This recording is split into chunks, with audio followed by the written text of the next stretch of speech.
오늘은 사순절 셋째 주일입니다. 사순절, 그것은 예수님의 십자가 고난을 묵상하면서 우리의 삶을 점검하는 은혜의 절기입니다. 이런 사순절 절기에는 회개라는 주제가 퍽 잘 어울리지요. 오늘 우리가 읽은 이 본문 말씀은 회개가 무엇인지, 왜 회개를 해야 하는지, 그러면 회개는 무엇으로 나타나야 하는지 우리에게 명확하게 알려주는 본문입니다. 한마디로 회개하지 않으면 망한다. 회개하지 않으면 어떻게 된다고요? 망한다. 그럼 어떻게 해야 돼요? 회개해야지요. 그럼 회개하는 삶이 무엇일까? 오늘 우리는 회개하는 삶을 배워야겠어요. 그리고 회개를 통해 하나님이 주신 영생의 은혜를 함께 누려야 하겠습니다. 자, 우리 본문 1절 말씀을 같이 읽어볼까요? 그때 마침 두어 사람이 와서 빌라도가 남들의 피를 그들의 제물에 섞은 일로 예수께 아뢰니. 몇몇 사람들이 예수님께 와서 이야기를 하는데 굉장히 충격적인 사건을 예수님께 전해 주었어요. 그건 무엇이냐면 갈릴리 지방에 살던 유대인들이 예루살렘 성전에 와서 하나님께 제사를 드리잖아요. 그래서 자기 희생 제물을 가지고 와서 도살을 하고 그 희생 제물을 예루살렘 성전에서 바치는데, 갑자기 이 빌라도가 로마 군병들을 성전 안에 잔입을 시켜가지고 제사 지내는 사람들을 칼과 창으로 죽여버린 거예요. 예배자들의 그 피가 그들이 드리던 희생 제물에 섞여지는 엄청난 일이 일어난 일이죠. 이것은 그 당시 유대 사회에 굉장히 충격을 던져줄 휘발성이 강한 사건이었다는 거죠. 왜 그렇습니까? 유대인의 특징을 알면 우리는 쉽게 이해를 할 수가 있어요. 이 유대인들이 어떤 사람들입니까? 선민의식이 굉장히 강하잖아요. 우리만이 하나님으로부터 선택받은 하나님의 백성이다. 그래서 다른 이방 사람들을 뭐 취급했다고 그랬어요? 개돼지 취급을 했잖아요. 자기네 나라를 지배하고 있는 이 로마 제국 사람들에 대해서도 마음으로는 개돼지 취급을 했는데, 이런 사람들이 자신들이 드리는 예배 행위, 이 거룩한 예배의 자리에 나와서 칼을 휘둘러 예배자들을 죽였으니 얼마나 격앙된 일이겠습니까? 민족 독립이 이제는 이루어져야 한다. 이 나라의 독립이 이루어져야 한다. 많은 사람들이 독립의 꿈을 확 불붙이는 사건이 될 수 있었다는 거죠. 어디 그뿐입니까? 그들은 믿음의 그런 사람들 아닙니까? 종교성이 강한 사람들 아닙니까? 그래서 하나님께 예배 드리는 것을 자기의 목숨보다 더 소중히 여겼던 사람들 아닙니까? 100여 년 전에는 어떤 일도 있었냐면요, 자기들을 핍박하는 그런 사람들과 싸움을 하는데 그날이 마침 안식일이었어요. 안식일을 지킨다고 적군이 오고 있는데 칼을 들고 싸우지 않아서 많은 사람이 죽임을 당했어요. 그만큼 이 사람들은 하나님께 예배 드리는 것, 제사 드리는 것 목숨보다 더 소중하게 여겼던 민족인데, 예루살렘 성전에서 이 참담한 일이 일어난 거죠. 종교적으로도 정말 참아낼 수 없는 엄청난 사건이 일어났던 거죠. 저렇게 성전이 불결해졌으니, 저렇게 신성이 모독되었으니 이를 어쩌나 사람들은 그 문제를 가지고 크게 불같이 일어날 수 있었다는 것이지요. 그런데 이 사건을 바라보면서 예수님은 그것을 정치적으로, 종교적으로 풀이하지 않고 그 심중에 있는 사람들의 마음을 먼저 바라보는 거예요. 이 사건에 대해서 이야기를 하니까 예수님께서 이 이야기를 한 사람의 마음을 다 헤아리고 이렇게 말씀을 하시는 거예요. 자, 2절 말씀에 그 의미가 담겨 있어요. 같이 읽어볼까요? 대답하여 이르시되 너희는 이 갈릴리 사람들이 이같이 해받음으로 다른 모든 갈릴리 사람보다 죄가 더 있는 줄 아느냐. 예수님은 이 사람들이 왜 지금 이 이야기를 하고 있는지를 벌써 간파하시고 이야기해 주는 거예요. 너희들이 지금 이 이야기를 하고 있는데 너희들의 마음속에는 지금 이 갈릴리 사람, 예루살렘 성전에 와서 제사 지내다가 학살당한 이 사람들이 다른 갈릴리 사람들보다 죄를 많이 지었기 때문에 이런 어려운 일을 당했구나. 너희들이 지금 이렇게 생각하고 있지. 오해하지 마라. 너희들 착각이야. 착각이야. 너희들도 그 사람과 조금도 다름이 없어. 그래서 3절에 뭐라 그랬어요? 같이 한번 읽어볼까요? 3절에 너희에게 이르는 아니라 너희도 만일 회개하지 아니하면 다 이와 같이 망하리라 그랬어요. 여기서 보니까 아니라, 이게 뭐예요? 너희들 생각이 틀렸다는 거예요. 오해하지 마. 착각하지 마. 내가 뭐 얼마나 잘났다고 그래. 내가 얼마나 더 순결하다고 그래. 내가 얼마나 더 예배 잘 드린다고 그래. 내가 얼마나 하나님 앞에서 의롭다고 그래. 착각하지 마. 너희도 회개하지 않으면 이와 같이 망하게 되리라 말씀하시는 거예요. 그러면서 이 말씀에 곁들여서 또 하나의 사건을 언급해 주십니다. 실로암에 망대가 무너졌어요. 거기 예루살렘 시민 18명이 그곳에서 그만 그 망대에 깔려, 허물어진 망대 건축 더미에 깔려서 죽었어요. 많은 사람들이 생각하기를 이 사람들이 뭔가 잘못을 했구나. 그래서 다른 예루살렘에 사는 사람들보다는 뭔가 큰 잘못을 했기 때문에 이렇게 비극적인 죽음을 당한 거야. 많은 사람들이 그렇게 생각한 거예요. 근데 예수님이 그런 거예요. 착각하지 마라. 오해하지 마라. 뭐 이 사람들이 다른 사람들보다 더 악하다고, 살아남은 사람들은 더 선하다고 착각하지 마. 오해하지 마. 너희들도 똑같아. 너희들도 회개하지 않으면 너희들도 이와 같이 망할 거다. 예수님이 말씀하시는 거예요. 이 사건도 물론 사회적인 파장이 큰 사건이죠. 우리가 많이 겪는 일 아닙니까? 다리가 무너져 내린다든지, 어떤 큰 요양원에서 불이 나가지고 수많은 사람이 죽는다든지, 우리 사회에서 비일비재하게 일어나는 일들 아닙니까?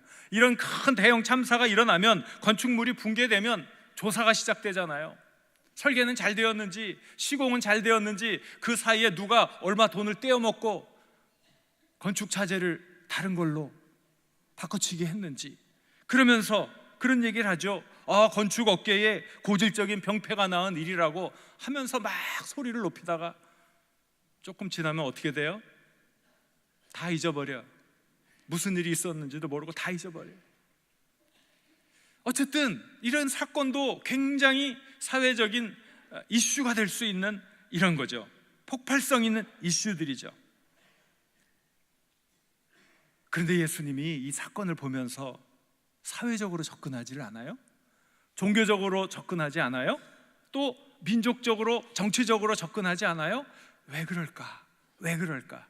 사람들이 살아가면서 겪는 많은 문제의 그 깊은 뿌리에는 인간의 부패한 마음이 있는 거예요. 그래서 예레미야에서도 보면 만물보다 거짓되고 심히 부패한 것이 마음이라 말씀하지 않습니까? 사건마다 종교적인 문제, 정치적인 문제, 사회적인 문제, 교육적인 문제, 많은 문제들이 이 사회에서 막 갈등하고 있는데, 근데 그게 문제 해결이 안 되는 거예요. 왜 그럴까요? 다 사람들이 양보하면서 선한 결과를 얻어야 하는데 그러지 못해요. 왜 양보하지 못해요? 결국은 자기들의 이기적인 욕심이 그 자리에 또 아리를 틀고 있기 때문에 해법이 없는 거예요. 타협이라는 것은 얻기 위해 다른 것은 양보해야 되잖아요. 내가 양보함으로 또 얻는 게 있는 것 아니에요. 그런데 내 거는 양보하지 않고 얻으려고만 하니, 모든 사람이 서로 얻으려고만 하니, 모든 사람이 자기 욕심에 생각이 집중되어 있다 보니 아무것도 이루지 못하는 거예요. 예수님은 우리 인간의 본성을 너무나 잘 알고 계시는 거예요. 정말 이 죄의 뿌리가 해결되지 않으면 아무런 것도 해결되지 않는다는 것을 아셨던 거지요. 그래서 영혼의 문제가 중요하다. 이 죄의 문제가 해결되면, 우리 안에 있는 이 잘못된 문제가 해결되지 않으면 경제적인 문제, 정치적인 문제, 글쎄 잠깐 그 문제가 해결될지는 모르지만 영원히 해결되지 않는다는 것을 아시니까 예수님이 우리의 마음을, 우리 안에 있는 이 죄악의 문제를 먼저 끄집어내는 거예요. 우리가 죄를 용서받고 하나님의 백성으로 의롭게 살아가게 되면 모든 것이 해결되는 첫걸음이지요. 그것이. 그래서 회개는 뒤로 미룰 수 있는 일이 아닙니다.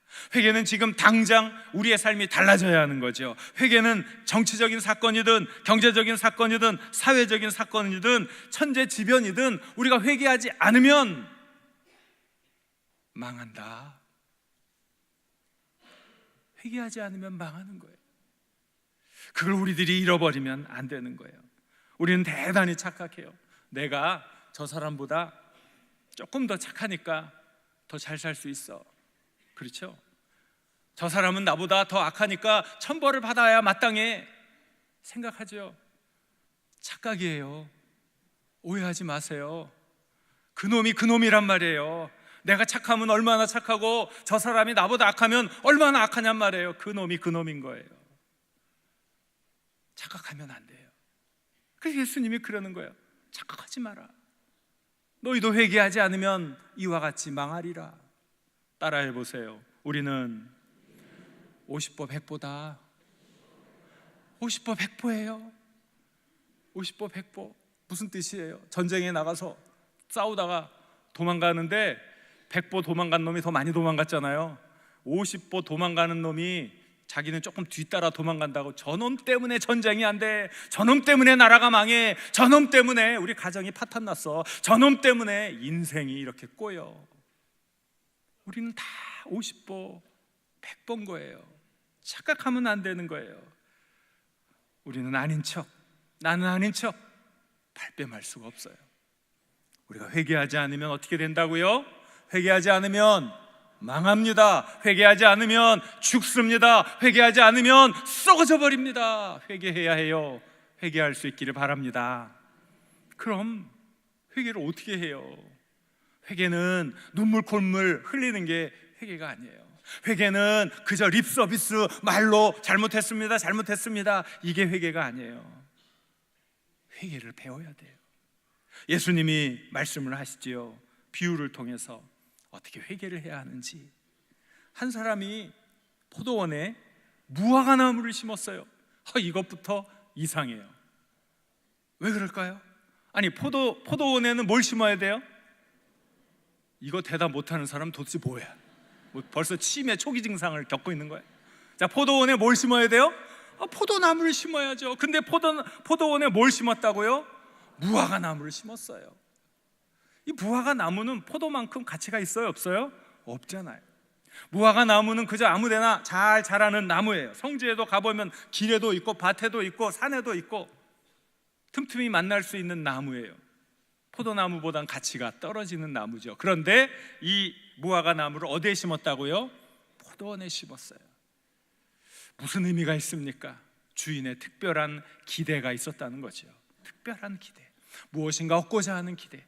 그랬는데 시간이 지나도 열매가 맺혀지지 않는 거예요. 1년, 2년, 3년 지나도 열매가 맺히지 않는 거예요. 그러니까 이 주인이 실망을 했지요. 그래서 포도원 지기에게 이야기하는 거예요. 야, 올해도 열매가 없구나. 찍어내버려라. 어찌 땅만 버리겠느냐.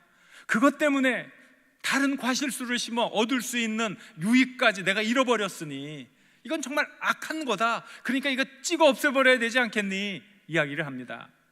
그때 포도원 지기가 이야기하죠. 주인님, 올 한 해만 좀 참아주시지요. 이제 제가 정성을 다해서 두릅하고 거름을 주어 보겠습니다. 그래서 다음에 열매가 맺히면 되겠고, 그래도 열매가 맺히지 않으면 그때 가서 찍어버리지요. 예수님이 왜 비유를 말씀하시는지 아시죠? 이 비유에는 정말 귀한 진리가 아주 쉽게 우리에게 전달될 그게 비유 아니겠어요? 이 비유는 이렇게 쉽게 풀이가 돼요. 굉장히 쉽게 풀이가 돼요. 주인이 누구겠어요? 사지선다형으로 해야 됩니까? 하나님이시잖아요. 하나님. 열매 맺지 못하는 무화과 나무는 누구예요? 누구라고요? 나 다른 사람 보지 마. 다른 사람 나 열매 못 맺어. 뻔히 알면서 왜 그래요? 뻔히 알면서 나란 말이에요. 열매를 못 맺어요. 그래가지고 이제 찍어 없어져 버려야 되는데 포도원지기가 내가 두루 파서 거름을 주겠습니다. 포도원지기가 누구예요? 예수님이란 말이에요. 예수님. 하나님은 우리에게 큰 기대를 하셨어요. 땅을 뒤엎고 울타리를 두른 포도원에 무화과 나무를 심어주셨어요.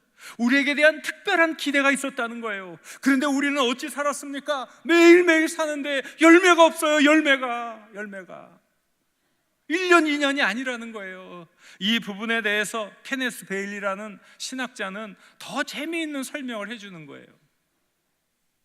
무화과 나무는 씨에서부터 열매가 맺는 데까지 걸리는 시간이 무려 3년이나 걸린대요. 3년. 그런데 또 그 유대인들이 금과 옥조처럼 지키는 이 율법 레위기 19장 23절부터 25절에는 과실수에 대한 규정이 있는 거예요. 근데 이 과실수에 있는 규정은 열매가 맺히면 처음 3년은 할례 받지 못한 부정한 것이다. 너희는 먹지 마라. 3년 동안 보고만 있어야 돼요. 먹으면 안 돼요. 그러면 4년째 열매가 맺히지요? 이제는 부정이 씻겨졌잖아요. 그러면 딱 먹어야 되잖아요. 그런데 뭐라 그러는 줄 아세요? 4년째 열매는 거룩한 것이니 하나님께 바쳐라. 그럼 몇 년째부터 먹을 수 있어요? 5년째부터. 자, 머리 좋은 여러분, 이제 계산해 보세요. 열매를 이렇게 씨앗을 심어서 열매가 거둘 때까지 몇 년 걸린다고요? 벌써 잊어버리셨어요. 3년. 자, 그 다음에 몇 년이 지나야 된다고요? 5년. 그러면 적어도 몇 년부터 먹을 수 있다는 거예요? 8년. 그러니까 이 주인이 8년째 왔는데 있어요, 없어요? 없어요. 그 다음에 왔더니 있어요, 없어요? 없어요. 세 번째 와서 봤더니 있어요, 없어요? 없어요. 몇 년을 기다렸다는 거예요? 10년을 기다렸다는 거죠. 신앙의 연조가 내 신앙생활 오래 했고 나 못했을 신앙인데 그게 열매를 보장해 주는 게 아니에요. 여전히 부족하고 여전히 열매 없고 그저 껍질뿐인 신앙인으로 살아가는 우리의 모습이 적나라하게 보여지고 있는 거죠. 너무나 무가치해서 땅만 버리고 있고 다른 과실수의 그 수확마저 방해하는, 그래서 찍어버려야만 되는 그 무화과 나무의 그 모습, 어찌 보면 그렇게 우리의 모습과 똑같은지 모릅니다. 그때 예수님이 말씀하시죠. 한 해만 더 기회를 주십시오. 한 해만 더. 여러분, 이 말씀을 들으면 또 착각하면 안 돼요. 기회가 또 주어졌네. 또 주어졌어. 내 뜻대로 살다가 죽기 전에, 숨 꼴까닥 넘어가기 전에 주님 저 회개합니다. 그래야지. 천만에 내일이 없어요. 지금이에요. 지금 회개해야 하고 지금 열매를 맺어야 돼요. 이걸 놓쳐서는 안 돼요. 보세요. 앞에 회개하지 않으면 망한다 그랬어요. 망하는 것과 무화과 나무가 찍히는 것은 같은 사건이에요. 뭘 얘기합니까? 회개라는 것은 무엇이 있어야 된다는 뜻이에요? 열매가 있어야 된다는 뜻이죠. 같은 맥락에서 이 말씀을 이해해야 돼요. 회개하지 않으면 망한다, 열매가 없어서 찍힘을 당한다, 같은 거예요. 그러니까 우리가 회개를 한다는 것은 그저 말로 립 서비스만 하는 말의 성찬이 아니라 내 삶 속에 주님이 기뻐하시는 열매가 아름답게 맺혀지는 거죠. 이게 회개라는 거예요. 눈물, 콧물 많이 쏟으면 그게 회개가 아니라 내 삶 속에 예수 그리스도의 사랑이, 예수 그리스도의 은혜가, 예수 그리스도의 놀라운 감동이 가득 담겨 나와 선한 열매가 맺혀지는 것, 바로 그것이 회개인 줄 믿습니다. 그래서 마태복음에는 우리의 삶을 명확하게 이렇게 둘로 구분해서 말씀해 주고 있어요. 마태복음 7장 17절부터 20절 말씀 같이 읽습니다. 이와 같이 좋은 나무마다 맺고 못된 나무가 나쁜 열매를 맺나니 좋은 나무가 나쁜 열매를 맺을 수 없고 못된 나무가 아름다운 열매를 맺을 수 없느니라. 아름다운 열매를 맺지 아니하는 나무마다 찍혀 불에 던져지느니라. 이러므로 그들의 열매로 그들을 알리라 그랬어요. 아름다운 열매 맺지 못하는 나무가 어떻게 된다고요? 찍혀 불에 던져진다 했어요. 너무나 명확해요. 우리가 열매 맺는 삶, 그게 진짜 회개예요. 열매 맺어야 해요. 그런데 우리 힘으로는 열매가 안 맺혀진다는 사실이에요. 포도원 지기가 도와준다고 했잖아요. 포도원 지기가 이렇게 해주겠다고 했잖아요. 그러니까 우리 포도원 지기의 도움을 받아야 되지요. 포도원 지기는 어떤 분이십니까? 어떤 일을 해주시는 분입니까? 자, 요한복음 15장 4절 5절 말씀을 같이 읽겠습니다. 내 안에 거하라. 나도 너희 안에 거하리라. 가지가 포도나무에 붙어있지 아니하면 스스로 열매를 맺을 수 없음같이 너희도 내 안에 있지 아니하면 그러하리라. 나는 포도나무요 너희는 가지라. 그가 내 안에 내가 그 안에 거하면 사람이 열매를 많이 맺나니 나를 떠나서는 너희가 아무것도 할 수 없음이라. 이 말씀 가운데 포도나무는 예수님이요 가지는 우리입니다. 가지가 포도 열매를 맺을 수 있는 것은 가지가 잘나서가 아니에요. 가지가 뭘 노력해서가 아니에요. 단지 포도나무에 붙어있기 때문에 포도나무에서 오는 그 생명력, 포도나무에서 오는 그 영양분, 그걸 가지고 저절로 열매가 맺히는 거예요. 그런데 이 가지가 아니야 내가 해봤는데, 내가 경험해 보았는데 하면서 자기 생각을 자꾸 드러내기는 순간 포도에서부터, 나무에서부터 떨어져 나가기 시작하는 거죠. 포도나무에서 꺾여진 가지는 금방 말라버리고 금방 죽어버립니다. 열매는 고사하고 살 수도 없는 비참한 운명이 되어버리고 마는 것이죠. 그러니까 중요한 것은 뭡니까? 우리가 그리스도 안에 산다. 내가 그리스도 안에 산다. 이게 제일 중요한 거예요. 그런데 이 그리스도 안에 산다, 내가 그리스도 안에 붙어있다, 이것은 어떤 철학적인 어떤 생각이 아니에요. 관념적으로 어떻게 생각해낼 것이 아니에요. 쉽게 이야기하면 예수님의 사랑이 나를 통해 나타나는 거예요. 예수님의 마음이 나를 통해 나타나는 거예요. 나는 그저 예수님의 도구일 뿐이에요. 예수님의 그 귀하신 은혜가 너무너무 감동적으로 내 삶을 움직여가기 때문에 그것이 그냥 저절로 내 삶 속에 나타나는 거예요. 그게 예수님께 붙어있는 은혜의 삶이죠. 너무 하나님의 은혜가 감격스러워요. 그래서 예배드리고 싶은 마음이 너무너무 귀해서 아무리 멀어도 그 예배의 자리에 나오는 그런 많은 분들, 그게 뭐예요? 저절로 그 선한 열매를 맺어가는 사람들의 모습인 거죠. 무엇이 열매예요? 바깥으로 드러난, 외적으로 나타난 것이 열매 아닙니까? 가지가 살아있는지, 가지가 죽어있는지 어떻게 알아요? 열매를 맺는지 열매를 안 맺는지 나타나는 것 아니에요? 그런데 그 열매가 뭐예요? 여전히 불평하고 있어요. 여전히 과거의 상처, 과거의 아픔을 덧내면서 또 그 아픔 속에 살아가고 있어요. 그게 무슨 선한 열매예요? 선한 열매, 은혜로운 삶 나타나는 거잖아요. 하나님과 사귐의 시간이 너무나 소중하고 너무나 감동적이어서 그 귀한 시간 정말 정성을 다해 예배하는 모습. 지난 여름 얼마나 무더웠습니까? 뭐 그런 더위는 전 처음 경험해 본 것 같아요, 제 느낌에.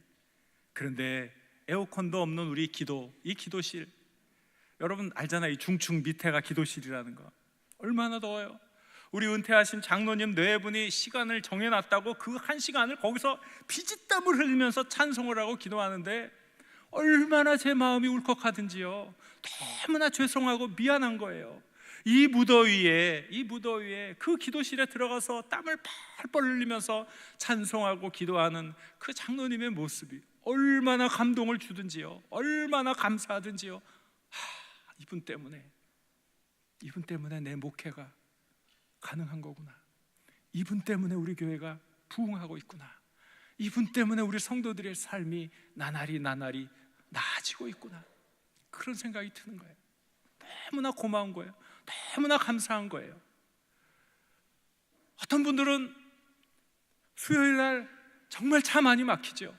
그래도 자기 맡은 사명이 있다고 하루 종일 피곤한 일과를 마치는데 그 시간을 먼 곳에 차를 타고 운전을 해가지고 오는 거예요. 그 텅 빈 빈자리 아시죠? 우리 교회 너무 크게 지어놓은 거.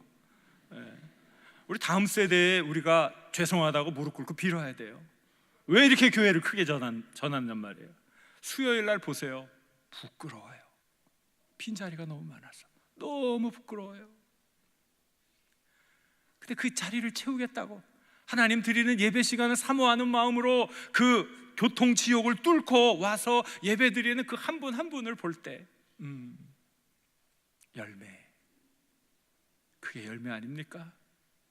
여러분의 말, 여러분의 행동, 여러분이 지금 어디 있는지 그게 열매 아닙니까? 여러분이 지금 캬바레에 가서 나쁜 생각을 하고 나쁜 일을 하는 건지, 아니면 성스러운 교회에 와서 정말 나라와 민족을 위해 기도하고 예배하는 거, 그게 열매 아니고 뭐예요? 뭐가 열매예요 도대체? 뭐가? 아무것도 행하지 않으면서 크리스찬입네, 기독교인입네, 아니지요. 드러나게 되어 있어요. 말이 달라요. 행동이 달라요. 예수 그리스도의 사랑이 내 마음속에서부터 쫙 나가기 때문에 말이 온유해지죠. 위로를 주는 말을 하지요. 동정적이지요. 많이 격려를 하지요. 그 아픔을, 남의 아픔을 내 아픔인 양 감싸 안으면서 나아가지요. 행동도 달라지지 않습니까? 사람들도 배려하고 자신을 희생해도 공동체를 살리는 거예요. 하나님 기뻐하시는 삶을 사는 것이지요. 바로 그거지요.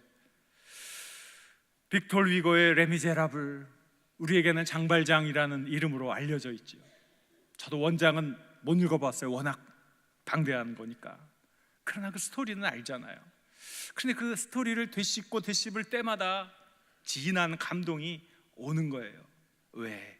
작가는 기독교 정신을 그 장발장이라는 사람을 통해 구현해냈기 때문에, 그가 하는 그 행동이 선한 열매, 하나님이 고대하는 열매, 우리에게 기대하는 그 열매라는 것을 제가 알고 있기 때문에 그렇습니다.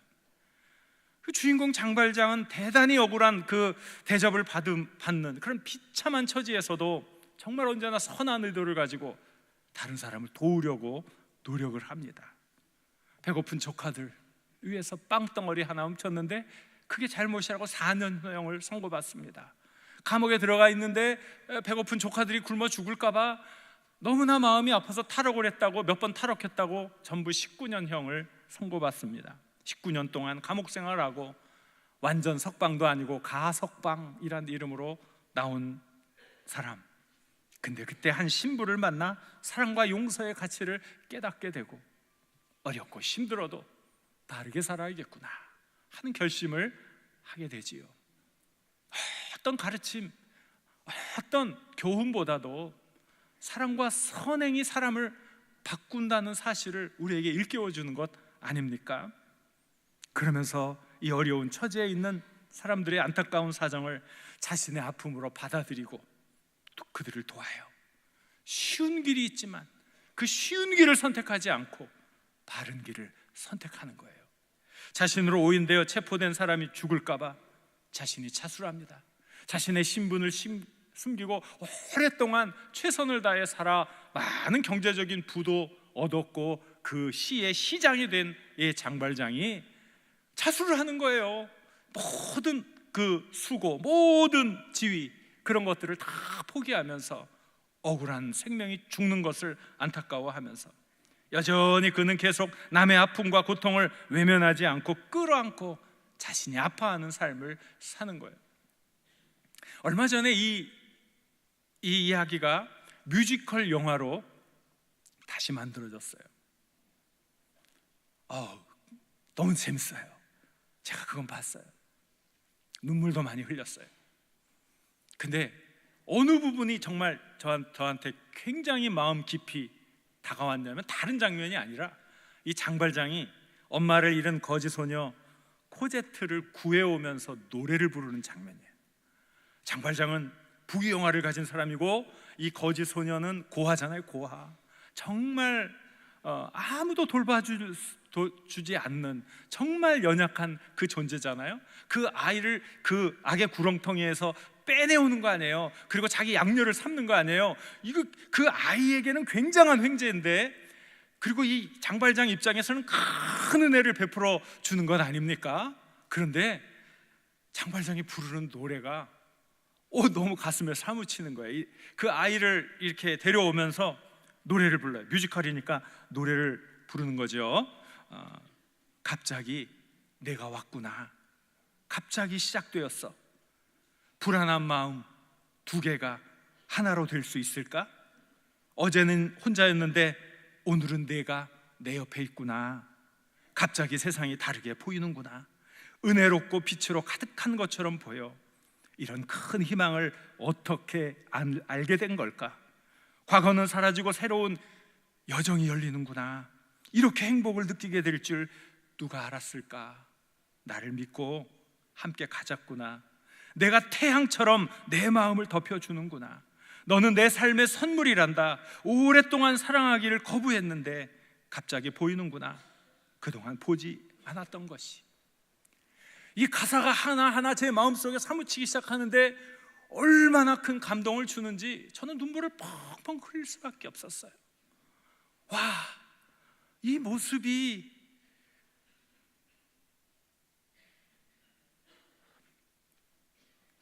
너무 귀하잖아요. 사랑을 베푸는 사람이 오히려 내가 너 때문에 내가 행복해지게 되었노라고. 많은 것을 베푸는 사람이 내가 너 때문에 오히려 생명의 빛을 얻었다고 고백하는 이것이 너무나 깊이 있게 들어오는 거예요. 내가 그렇게 오랫동안 설교하고 가르쳤던 그 하나님의 마음이 막 느껴지기 시작하는 거예요. 정말 난 아무것도 아니고 정말 버려진 존재와 같은 나에게 예수 그리스도가 오셔서, 야, 내가 너를 사랑해. 내 목숨을 다 바치고 내가 너를 사랑하기 위해 너를 구해 주었지 않았니? 너를 안는 순간 내가 행복했단다. 너를 구해주는 순간 내가 정말 기뻤단다. 내가 정말 황홀했단다. 고백하는 예수님의 그 사랑이 막 느껴지는 거예요. 장발장의 노래가 아니라 그 주님의 사랑이. 난 정말 그렇게 버려지고 무가치한 존재인데 우리 주님이 그렇게 해주신 그 사랑을 주는 자가 오히려 사랑을 받는다는 진리, 용기를 주는 자가 오히려 용기를 얻는다는 사실, 도움을 주는 자가 오히려 도움을 받는다는 고백, 주는 자가 살아난다는 진리, 마음껏 베풀어 주는 자가 오히려 더 풍성해진다는 이 진리, 그 진리를 깨닫고 저는 고백했어요. 이게 주님께서 우리에게 원하시는 선한 열매구나. 선한 열매. 사랑하는 여러분, 회개하지 않으면 망합니다. 회개하지 않으면 죽습니다. 회개해야 합니다. 회개하시길 바랍니다. 하지만 회개는 단순한 말의 성찬, 립서비스가 아닙니다. 눈물 콧물 한 바가지 흘리는 것이 회개가 아닙니다. 회개는 열매로 나타나야 합니다. 어떤 열매입니까? 예수님의 마음이 우리를 통해 구체적으로 나타나는 것이죠. 예수님의 그 귀하신 생명이 우리를 통해 구체적으로 나타나는 것이지요. 사랑하는 여러분, 주님께서 주신 생명력으로 언제나 활기차시길 바랍니다. 주님께서 주신 사랑으로 크게 사랑할 수 있기를 바랍니다. 주님께서 주신 은혜로 더 큰 은혜를 만들어낼 수 있기를 바랍니다. 주님 앞에서, 많은 사람들 앞에서 선한 열매를 주렁주렁 많이 맺으시길 우리 주님의 이름으로 간절히 축원합니다. 주신 말씀을 생각하며 함께 기도하겠습니다. 주여, 회개하게 하옵소서.